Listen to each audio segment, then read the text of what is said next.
Hello, Sandy. Hello. Do I like how this looks? No. Maybe we'll do this one. Yeah. I think this one. All right. We'll wait. We'll wait a few minutes for the rest of the crew to join. How have you been? How's your week been? Good. I've been good. I had a nice time with my son over the weekend, and I ended up having 3 out of 4 days off with my regular day off, plus not realizing like we got 2 holidays over the last weekend, so I only had Okay, that's nice. Yeah, so he was happy with that. So yeah, and very, very good for me too. So I'm glad to hear. Yeah. I think in let's see. I think we will. Okay, you do have a split screen. I knew it looked slightly. Oh, what is that? How do I have a split screen over here? I don't know. You've got it twice. Yeah. Yeah, I do have a split screen. Something to do with. Close this up. What are you even seeing right now? I don't even know how you're seeing this anymore. Because this is shut up. Excuse me for a moment, and all who are watching, sorry for the technical difficulties. 1 second. That is strange.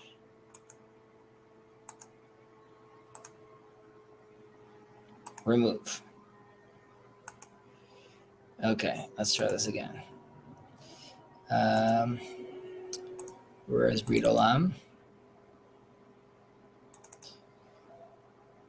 Brit Shalom, sorry. Brit Shalom. Okay.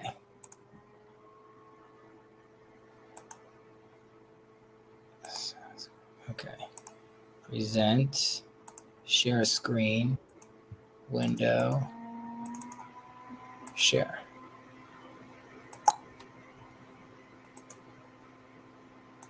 Okay, at the stage. Hello, Sarah. Hello, how are you? Thank God. Good to see you. How's it going, Sandy? Good, thanks. Sorry, I had an issue over here. Okay, chapter 13 and chapter 14. Great. I know that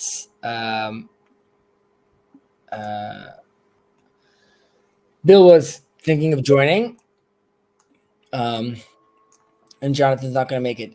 Thank you so much for showing me how to make those events. Yeah. Much appreciated. No, pretty nifty. And I know I owe you still some stuff on Magic. I haven't. Oh, yeah. Yeah, no worries. Okay, so let's who's joining us over here? The man himself. Oh, I see. Andrew. Hello, sir. I hope all's well. What's popping? You on your way to the gym? No, to work. Nice. What is that a shirt of? I mean, I see it's a corporate shirt, but where are you working? Chick-fil-A, let's go. All right, let's go. Okay. It's amazing that you're keeping a kosher Chick-fil-A. Wow. It's incredible. Really going above and beyond. You know what I mean? He sits down in Chick-fil-A, people come in, he's giving them like telling them about Noahide. So like, I just want like from fried chicken, dude. Okay. Okay. I won't go down that line. That route. Okay, chapter 14, the ethical conduct. This is the last chapter. Very, very exciting. Way to go to all you guys.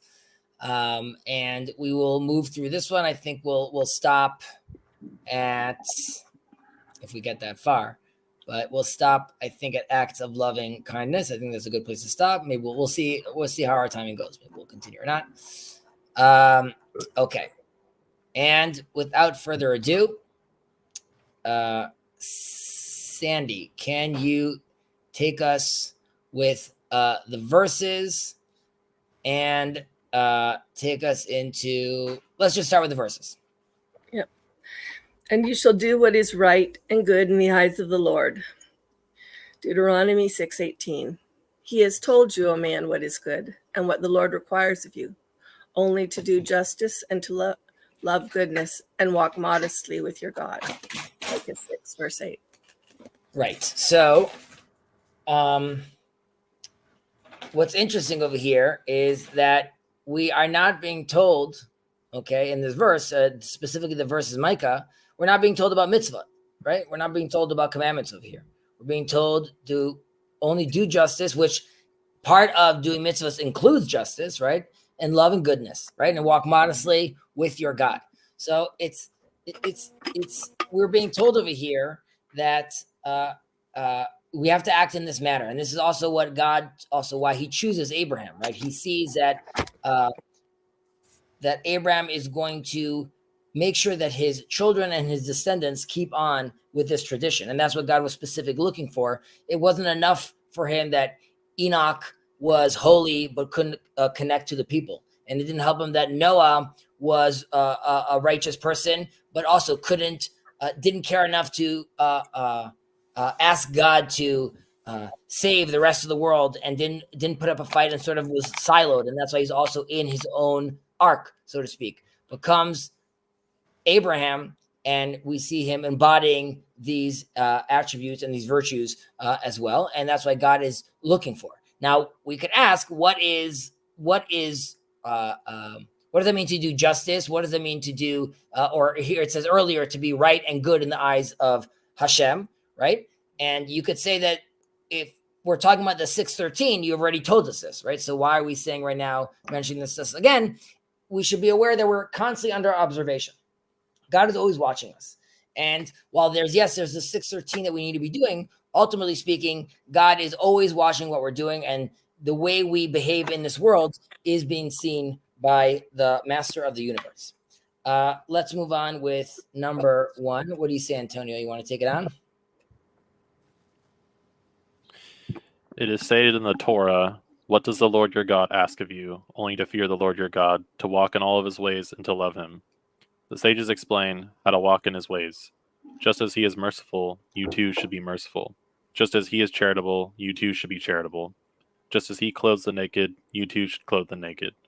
And the general principle is that a person should perform all of his deeds and activities ethically and with integrity, in a manner that he likens himself to the Creator, walking in paths that are good and straight.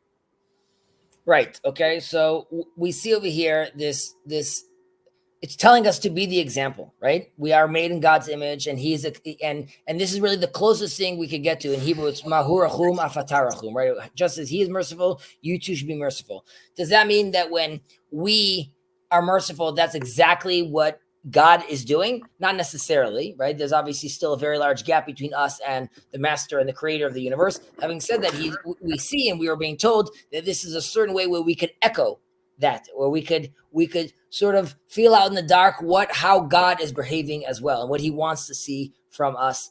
And this is how we cling to him as well. So when we're reading the Bible, as we all are all Bible readers over here, we're really being told, look how God was speaking to his people. Look how he was interacting with the people of the world. And that is how he wants to see us, right? And again, we see when Jonah goes over to Nineveh, he's not talking to them. In general, the prophets are not having conversations with the Gentiles about keeping the commandments. They want to see proper behavior. They want to see ethical behavior. God wants to see us. In Yiddish, it's called being a mensch, right? Being a man. And by man, I don't mean like not being a woman. I mean just being representing God properly, being that image of God. Okay, onwards. Number 2, therefore, a person should scrutinize his deeds and his character traits and examine the qualities of his soul to see if he is walking in these paths, right? So it's very easy to say that, great, I'm going to be like God. I'm going to do those things. And now basically that's all I needed to do. And I'm off to my work. At the end of the day, you actually have to scrutinize and see, are you actually, who's joining us right now? Oh, Bill, we missed you. Actually, in Pirkei Avot, we say Yehuda ben Tema says, "Have az kanamer." I'm just saying it in my head in Hebrew, and then we'll translate it into English. Kal kanesher v'ratz katzvi v'gibor ka'ari lasot et ratzon avicha shebashamayim. So this Rabbi Yehuda ben Tema said, we should be light as an eagle. As bold as a tiger, as light as an eagle, running like a deer, and brave as a lion to do what God wants us to do. Now, there's a Pirkei Avot class you could guys go into. Specifically, the rabbis give an explanation about the deer. So, what does this mean that the deer? Why are we being?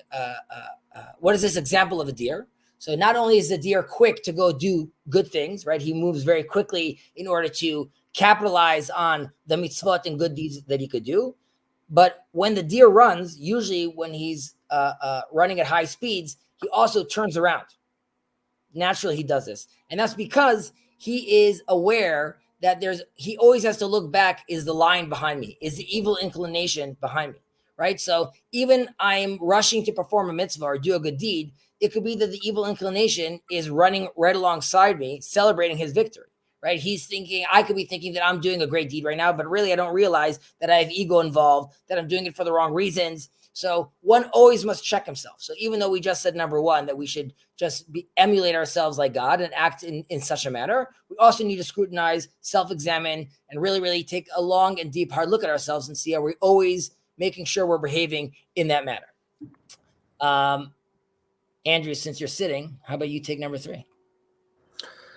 Among the good traits that a person should acquire from himself are love for people, generosity, courage, a pleasant appearance, humility, pleasant demeanor, shyness, compassion, joyfulness, tranquility, speaking well of others, being content with little, restraint, alacrity, integrity, and kindness. Right, so we see this beautiful section over here where really it's a very long list, but it's beautiful. We're asking it, like, and it could seem like courage and humility might be clashing, but in a sense, it's all in the right context and in the right place. When do you need to be these things? But these are all things that we need to embody. And you could see over here restraint and being kind and integrity. These are all things that, of course, we want to see in ourselves, in our children, in our leaders. But this is something that we really need to think about. We sometimes forget, or we have a Hollywood sense of looking at the world. But these are things that people can and have done in the past and have behaved this way. And we have to remember that this is really the prerequisite of keeping the commandments. While many of these things end up becoming part of the commandments as well, there's something in Hebrew called besever panim yafot, and doing it in a pleasant manner. Right? We want to be acting and behaving in this world in a pleasant manner, that we're pleasant to ourselves, to our spouses, to our communities, and to others around us. King Solomon said, "Whoever loves money will never have enough money." And the sages said, "Who is rich? Whoever is happy with his lot." Right? So it's ironic, obviously, that we hear it from Solomon, because Solomon had the kings should not have many horses and many wives, but yet we know with Solomon that seemingly there was a transgression over here. It's important to understand Solomon's intentions at the time. Solomon being the wisest of all men, aside from Moses.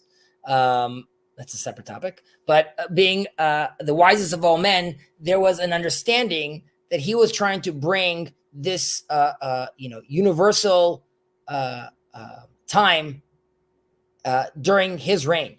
And his marriage with all these women was not from a sense of lust or uncontrolled love for women. Rather, he was trying to create alliances with the people around him, right? Trying to create some sort of peace.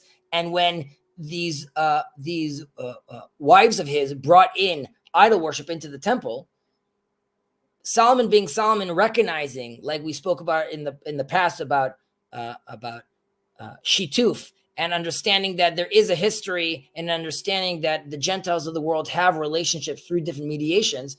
Solomon, seeing this and understanding this, wasn't so bothered by this, right? He ultimately was looking at the bigger picture, saying like, we're all at the temple right now. We're making our way towards unification, recognizing God, and slowly but surely they'll understand. However, it was clearly way too soon to do it at that time. There was still a lot of confusion going on, and it did not end very well. So we should realize that wasn't his goal, and nevertheless, he made mistakes. And one should realize also at one point to be content, right? So the sages are telling us who is happy with his lot. That doesn't mean I can't make more money, right? If I have an opportunity right now to invest in some great stock, be like, well, I have enough money in my wallet right now, so I'm not going to make this investment.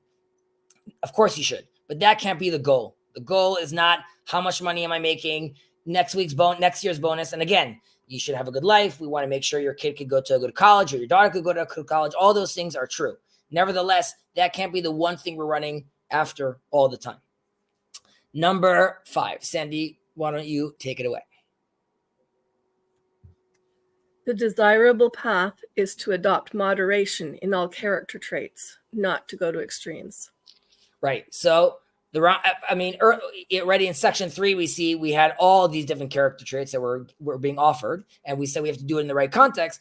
Here we're giving an example, or being told through the methodology of Maimonides, which is the golden path, which is an idea that he also he received from other philosophers at the time. Nevertheless, he saw this to be true, and just to realize it's according to Maimonides, he is seeing that the philosophers are tapping into a Torah truth, not that the Torah is adopting what the philosophers are saying. Nevertheless, if the philosophers, or we'll go all the way back to our day today, or we'll go forward to our day today, if Jordan Peterson is articulating Torah wisdom in his biblical classes, there's no reason for us to not appreciate that, understand that, look at that, and use that to learn Torah and spread God's name in the world. So back to Maimonides, it was very important for him to adapt this moderation, right? When is the right time to be excited? When is the right time to be calm? And generally speaking,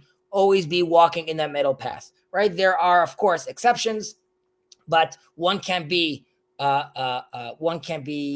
get too angry. However, on the other hand, one doesn't want to be a pushover, right? So there's always this balance that we're trying to maintain.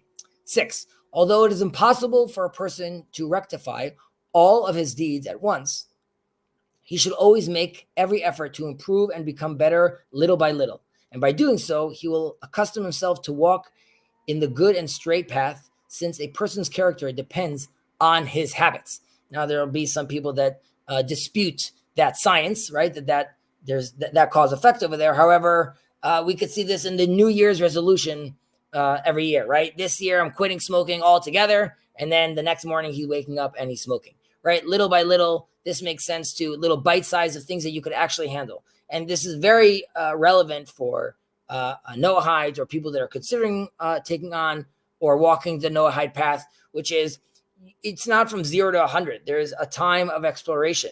There's a time of where you're developing that relationship. We also have to remember that, and I mention this often, Naaseh v'nishma, what the Israelites said at the foot of Mount Sinai, right? They said Naaseh v'nishma, which means we will hear, we will do, and we will hear. As in, first we're just going to do what we're told. Later on, we'll start thinking about these things. But you have to understand that the context of that happening, they just went through all of the Exodus of Egypt, right? So they got to see all that light show. Then they get to see the miracles of Mount Sinai, get to hear God's voice, right? So, it's very easy for them to be like, yeah, whatever you want, God, like, we're with you. We don't even have to hear the explanation. We're buying what you're selling. That is something that we want to aspire to. However, in today's day and age, and definitely for someone coming from afar that wants to reconnect, it's okay to first say, I need to understand before I do, right? I understand that there's the wanting to do first, but a part of me also needs to understand so I feel comfortable with this. So when you're taking on things and when you are trying to engage in this holy and sanctified life, mind your footing, do so carefully and slowly, and don't bite off more than you can chew. That doesn't mean that you can't be like Nachshon ben Aminadav, who jumped first into the water of the Sea of Reeds, as we say, and it came up, the water kept on going up all the way till his mouth and his nose, and then it opened up. And sometimes it makes sense to get in a little over your head. Generally speaking, though, realize that you should do things slowly, because you don't want to have a paradoxical effect, right? You don't want to suddenly feel like this is too much. I want nothing to do with it anymore. Don't give up. Believe in yourself. We are very, very powerful if we believe in ourselves. Use that inner David Goggins. Have that telling you that you could keep on running, or whatever he's selling on Joe Rogan that week. Number 6, Antonio, why don't you take us there? Number 7 and 8. A person has the responsibility to educate his children so that they acquire good character traits and a proper outlook on life. When someone does not educate his children, it is as though he hates them. A person should be very careful not to behave in a manner that will lead to desecration of God's name. In other words, that will bring shame to the name of the Lord, or to his Torah, or his commandments, or to the nation of Israel. And everything a person does that brings honor to God, Torah, or Israel sanctifies God's name. Right. So going back to number 7, which ends in this very intense line about as if he hates him, right? Like, so again, this is the rabbi speaking in a harsh language to teach a lesson, and in the context. I don't believe, and most of the rabbis and their interpretations that I know are not saying that this means to actually hate your son. However, there's a sense as parents, we know this, that our kids could be very challenging, and the sense of also self-disappointment as well. When you see your son is not following suit, not behaving properly, there's a sense of also like internal failure, and there could be resentment could be built up as well. And that's something Jordan Peterson also talks about a lot about, make sure that other people want to smile at your kids. They're not giving like a fake smile, right? Like that they realize that they're behaving in an inappropriate manner. So there's only so much we could trust teachers. Definitely with today's new brand of teachers, which seems like really crazy in the Western world. But generally speaking, while the teachers are with them many hours of the day, it's our responsibility, right? And we really need to work very, very hard on that. The Torah tells us also how the Gemara tells us that you must teach your son how to swim. And while we can interpret that as actually swimming, it also means dealing with life situations. Right? When one has to find himself in a place where if it's either sink or swim, right? You can't necessarily turn back. You got to actually move forward. You got to pedal. You got to move your hands. So this is something that could be also looked at conceptually, really making sure your kid is, what's the book by Jonathan Haidt? You're not coddling them too much, right? The coddling in the American mind. This is very much, you want to make sure that you are teaching your son properly. Having said that, we also are taught by Solomon, Chanoch et hanar lefi darko. Right, teach the son according to, make sure your educational tools fit the kind of temperament your son has. We learn this, of course, also from Jacob and Esau, which if only their father would have taught them a little differently and raised them differently and not assumed each one would be raised the same, they might have had a different what's the word I'm looking for? We would have a different outcome with how that brotherly feud ended. So we have to be very, very careful about that. With regards to number 8, we have to realize that, again, we represent God, whether we're Jews, Israelites, Noahides, and of course, all humankind, of course, represent God. But this is also one of the reasons why we wear a kippah on our head, right? This is to remind us that there's something above us. And this is also, in a certain sense, to remind yourself that you are being watched both from above, and to create a sense of social pressure that you'll be committed to and pressured by, to make sure that you stay in the straight and narrow. If people are looking at you and seeing that you are someone that is supposed to be representing God, and now I'm seeing you behave like a complete fool, then that is also going to be a desecration. So it's a responsibility, right? You can be like, then why wear the kippah?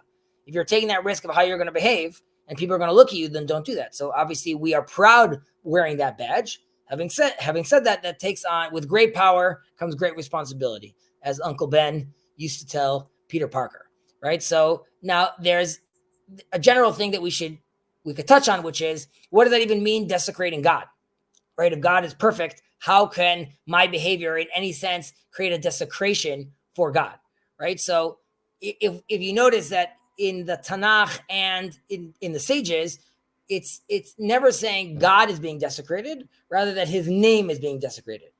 So he mentioned, God speaks about this as well, specifically in Leviticus, I believe, right? So this is, again, it's impossible to desecrate God's name, but we could desecrate God, but desecrating his name is desecrating his will, his divine presence, what he wants from us.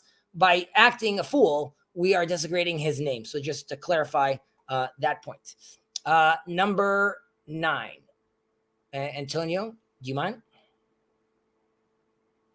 It is fitting for a person to stand by his word, to verbalize what he truly holds in his heart, and to distance himself from lies. This is another famous, Jordan Peterson line, right? At least tell the truth, or at least don't lie. So also very, very important. Also a little tidbit of Uri Sherki, our spiritual leader. He gave Jordan Peterson a Brit Olam book. He gave them both, and he said, your biblical series are great, but I think you should be using this and the Hebrew Bible instead of the New Testament for your spiritual sustenance. He also actually gave it to the new president of Argentina, who was thinking of converting to Judaism. But from what I understand, with a conversation with Rabbi Shirky, he was told that's not necessary, right? You don't have to convert. And he also was very eager to get the Brit Shalom book as well. So you guys are in good are in good company. But sheker, by the way, just the sense of lying, or the word lying, is shin kuf resh.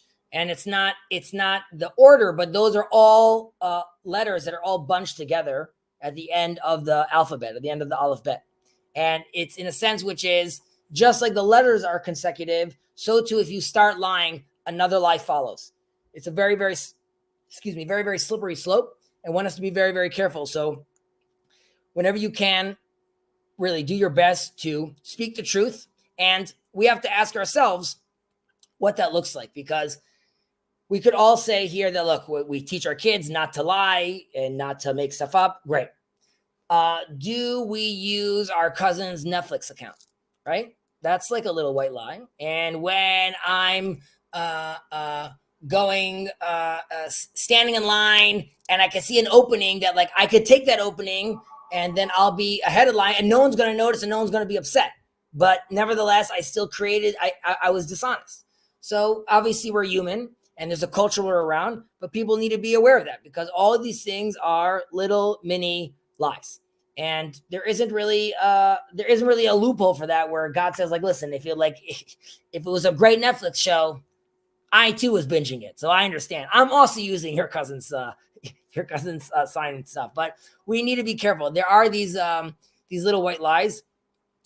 Sometimes even with the words we use. I've used this example in the past, but the fact that society now has turned the word literally into figuratively, and then the way we speak itself, we should be careful that we should be very clear and not being deceptive or confusing for how people want to understand us. But more specifically, we all know our own little white lies, and we should all work on those little white lies. Again, all within reason and within context. We don't have to make ourselves crazy, but we have to realize that this is how humans behave, and God wants us to step up. He expects more from us, and he believes in us, and as we should believe in ourselves as well. Number 10, a person should not do anything to arouse suspicion that he is a thief or that he is involved in any other wrongdoings, right? So obviously, if we're talking about, and this clearly relates to number 8 with regards to the desecration of God's name, we have a reputation. We should be aware of our surroundings, who is watching us at all times. This is something that we have to take into consideration. After the facts, trying to explain, no, you don't understand, I was taking your cart to really help you. It's not going to work, right? And you're going to, even if you were right, people are still going to judge you. So we should be very, very careful with how we act, and realize that people are quick to judge. We shouldn't be quick to judge, but just because we already know about ourselves that we're quick to judge, we should realize to make sure we're not in those situations that could be very, very problematic. And as growing up to a teacher in a girls' seminary, my mother. So she was very, very cautious about, Chazi, someone said that they saw you in town and you were with those people. And like, they're going to give you a bad name. You should be careful. So like, I'm sure we've all gone through this. People need to be very careful. And she knows, I know you didn't do anything wrong, but those other kids are not going to differentiate between those things. So one always has to be very, very careful. 11, a person should neither cause a blind person to stumble, nor cause someone or curse someone who is deaf. Similarly, a person should not cause someone else to violate a commandment, since the violator is likened to someone who is blind, since he did not know what he did was forbidden. For this same reason, it is forbidden to assist others in committing sins. So we could obviously be talking about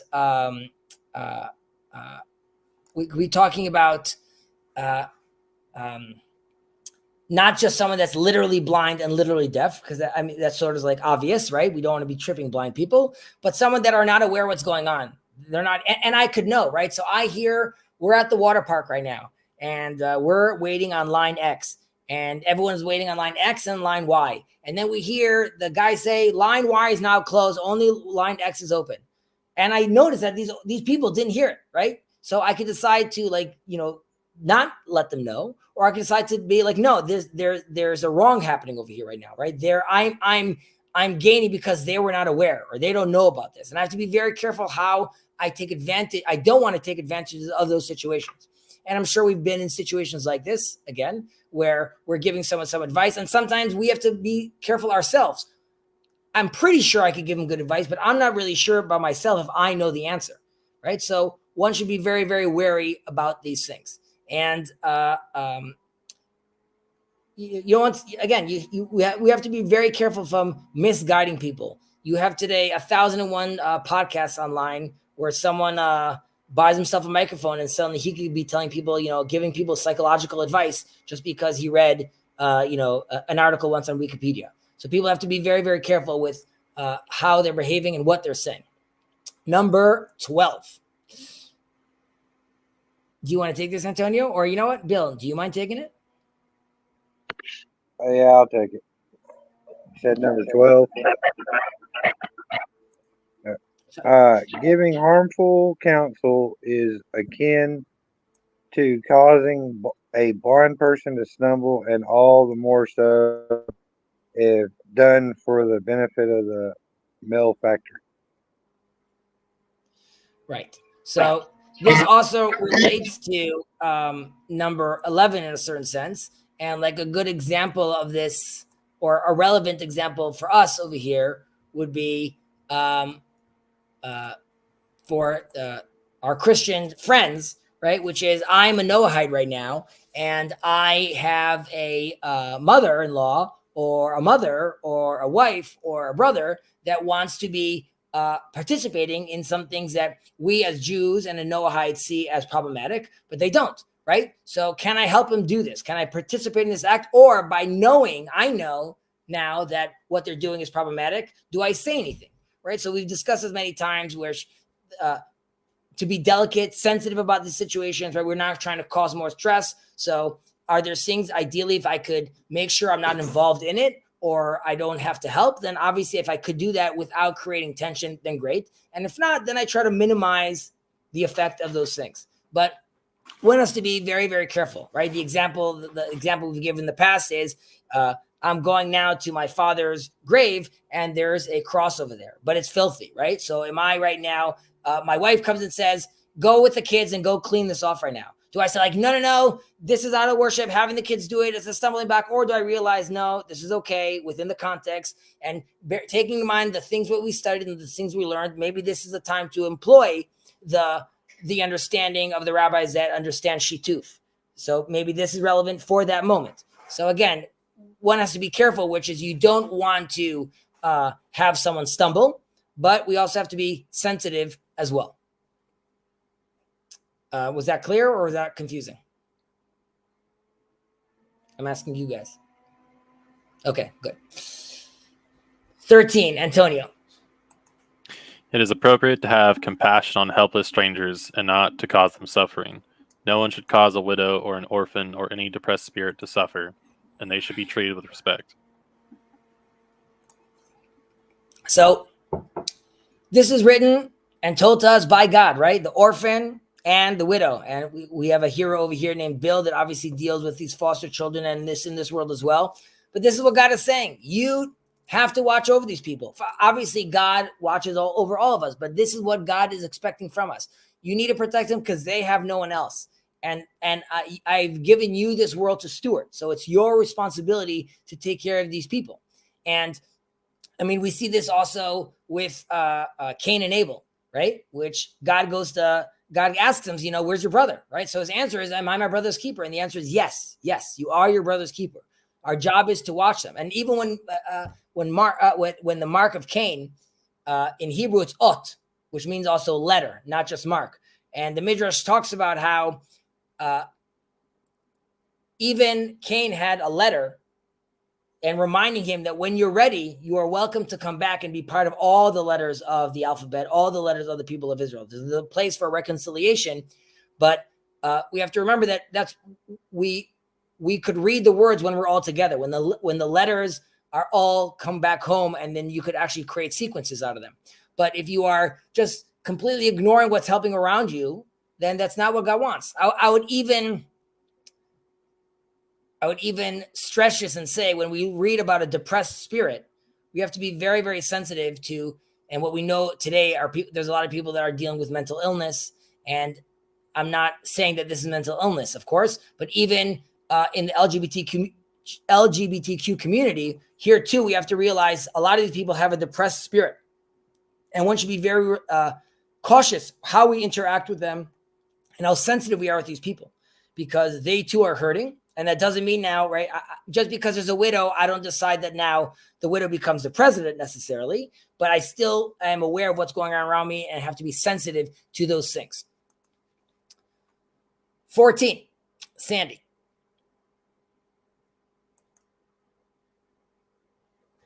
No one should cause another person to suffer, either through speech or through action, to hurt or embarrass him. The sages said, "It's better for a person to throw himself into a fiery furnace than to embarrass someone else in public." The rabbis, they love these intense lines. You have to assume like Judah the Prince was talking to them. He was like, guys, come on, just like tone it down a little.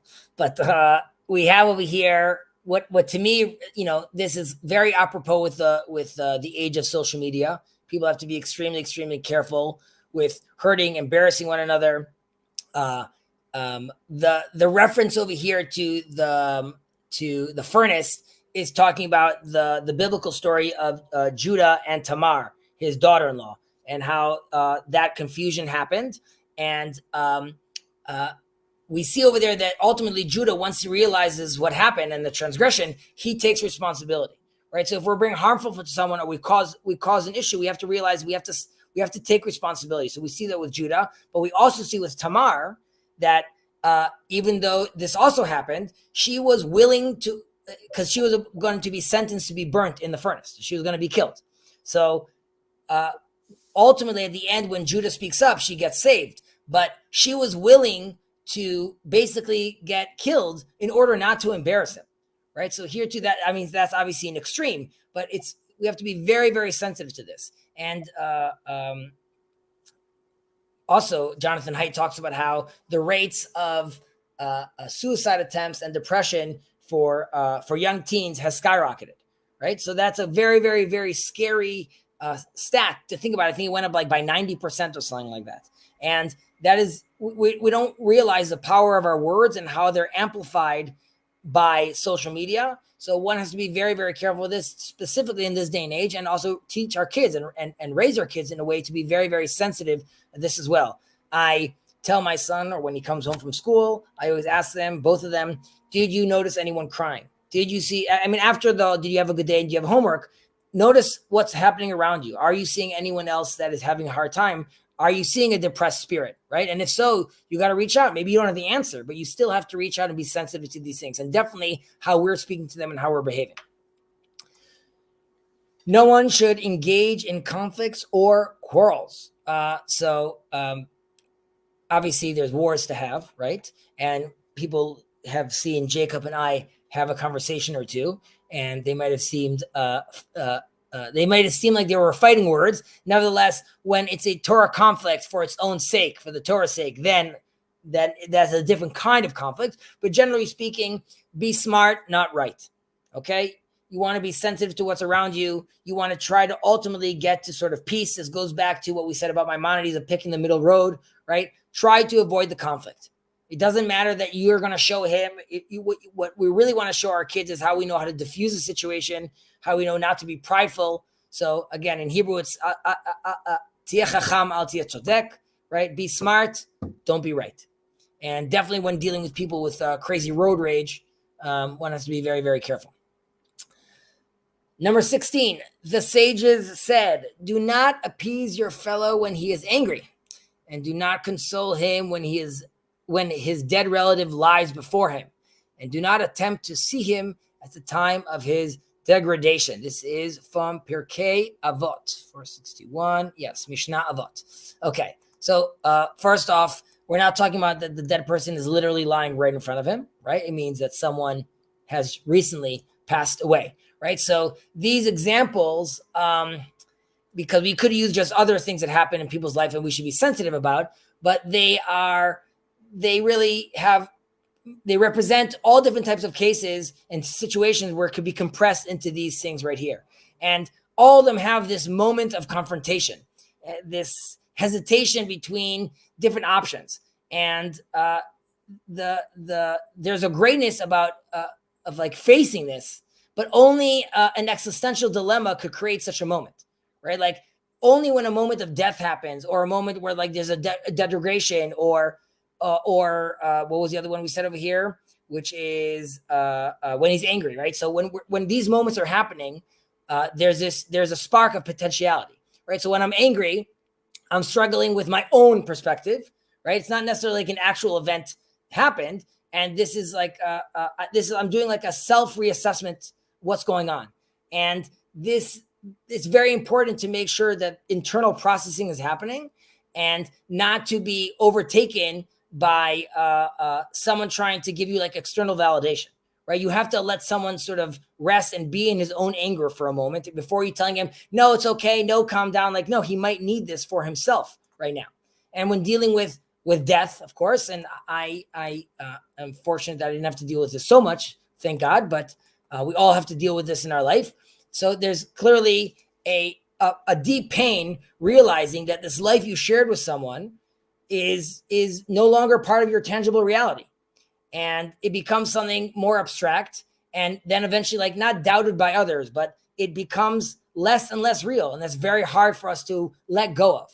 And there's this whole tension of us having to deal with when someone dies, because then it becomes relevant for us to think about this, which is existence and not existence, right? The spiritual, the physical, these are all things that start bubbling up once I have to deal with someone that's dying. And if you barge into the room and be like, hey, it's okay, people die all the time, you just ruin that process.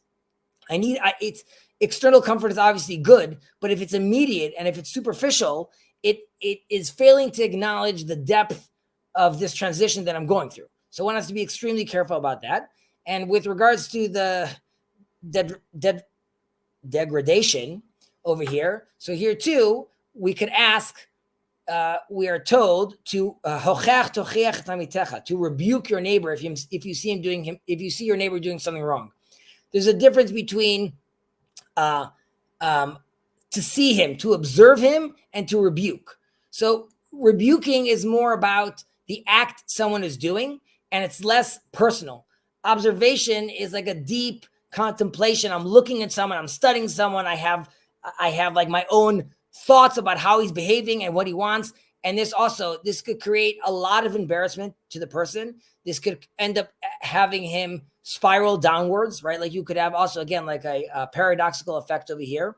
And there's even a sense when someone sins, he's exposing a certain nature of himself. And here too, he's giving himself a crucial moment to sort of look into himself and reassess. So all these are examples where the Torah is telling us, or the rabbis are telling us, to be extremely sensitive when someone's going through a major change in their life, or going through a major event, and us coming in and jumping in and trying to immediately console them. So one has to be very, very careful with that. I'm sorry if I went a little too deep on that one. 17. Having a trade profession is one of the ways to serve God. The sages said that whoever does not teach his son a trade is as though he teaches him to steal. Okay, so here too, we are here to improve the world. We are here to create. We are here to be productive. And that's what God is expecting from us, right? He doesn't want us sitting in front of our computers all day doing nothing, or being in our little sensory depredation tanks, right? Completely disconnected from the world. He wants us engaged. That's why all these commandments are very much involved with everything that's happening around us, right? Enoch, or the monk living on the mountain, or even the prophet. The idea is to come down from the mountain and speak to the people, right? So we have to be very aware that God wants us to be productive. He wants us to be interacting. And we don't want to be living on handouts. There's people that, of course, that are poor that we always want to support. And at times it makes sense. I was newlywed, and I was very fortunate that my in-laws during those early years decided to help me, and that's great. And I felt like a lot of support when that was happening. Having said that, at some point, one has to know how to fend for himself, live for himself, take pride for himself, being a part of this world and creating in this world as well. One could ask and wonder, I guess an influencer is influencing, but I'm just the concept of an influencer, right? You have today, I don't know if you've seen this, there's this thing online, which is reaction videos. Do you know what I'm talking about? Okay, so I don't know if you know what I'm talking about, Sandy, but people, right? We're having the Noahide class right now. Some guy in Bangladesh is going to watch this and react to it with his friends. And he's like, look at Chazi just pointed his finger. That's so crazy. And then you have to ask, what's happening right now? Is this in any way productive? This is so meta about them talking about what he meant when he said the word productive. Nothing's happening, right? So that's not where God wants us living, in this world where people are just watching a butterfly or just doing anything. He wants us interactive. He wants us doing things, so much so that this is considered serving God, right? Just like we said, he is merciful. God himself created the world, right? So here too, he wants to see us being creative as well. Number 18, Antonio. Being healthy and physically and mentally fit is one of the ways to serve God. Therefore, a person needs to preserve his health and should refrain from doing things that harm his body. So also, Maimonides, the Rambam, was very, very into this, about the 8 hours of sleep and how you're using your day. So these are all true. We all, obviously, today, ideas of your body is a temple, right? They all stem from these kind of elements. If I'm not feeling well, I won't be able to pray. If I can't run fast, I can't run to do good commandments. So of course we have to take care of our body. Our body, life is a gift that God gave us. Here too, we are starting to bump up against what the ramifications are for AI and bioengineering, right? So if 20 years ago or 30 years ago, I'm not going to go to a shrink, right? That's sounded like nonsense. Today, we went overboard. Everyone has anxieties. Everyone has mental illness. Everyone's taking pills. But there's a sense where people realize that getting help, therapy, these are things that are important. Taking care of ourselves, our wellness is important. One would have to start asking then, okay, so if technologically speaking or biologically speaking, I could make sure I can never get sick, is that something I should be taking on? If I could do that medically? And if so, what does that mean now? Does that change how prayer works? So one has to be very careful with, at what point do we stop becoming humans and then that Torah becomes less relevant to people that are not humans? So we're not there yet, but these things could happen within 20 years, 2 years, who knows? But we have to be sensitive. And I believe wholeheartedly that our Torah and the sages with their infinite wisdom will also have responses to that. But nevertheless, these are things that are challenges. Fortunately, God has given us a living Torah. But part of that living Torah requires for us to engage in it and engage with it. So for it to be alive, God wants to see us taking part with him, just like we saw in number 17.